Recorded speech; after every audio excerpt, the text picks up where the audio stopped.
गाजर सीजनटा चली जितेबाला गाजर हलुआटा न बनइले पुणी केमती हम। तो एठी मु नहीं 2 केजी गाजर ताको मु ग्रेट कर देछि टाइम बचाइबे। ता संगरे घरे मु अल्प किछि जिनस यूज करी खुआटा बनैबी। एबे मार्केट को जाइथिले खुआटा मते मिललानी।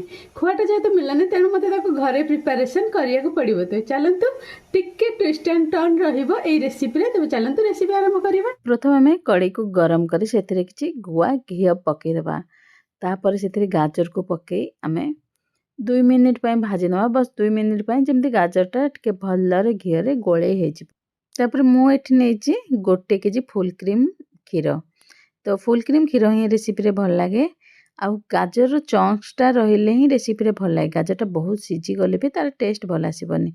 तो क्षीर को मु ऐड कर देछि। ए क्षीर को हम रिड्यूस होबा पर्यंत कुक करबा। तापर मु एठी नेछि मिल्क पाउडर। आपण माने अमूल नहीं पारिबे। अमूल मिल्क पाउडरटा भल लागे। आ क्षीर को गरम करी सेथिरे मु अमूल पाउडर को ऐड कर देछि।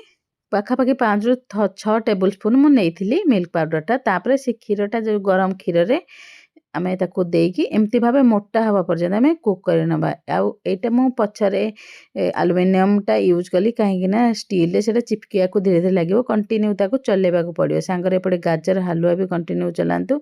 एबे एमती भाबे एटा मोटा हे गला परे ताको आमे ऐड कर देबा गाजर हलवा रे। देखो गाजर हलवा पूरा कमी की अधा रु कम हे गलानी। 1 कप एथिरे आमे चीनी ऐड कर देबा। तापर एठी ड्राई फ्रूट सब काटी कि मु ऐड कर देछि। आ एबे हमर गाजर हलवाटा रेडी हे जाइछि।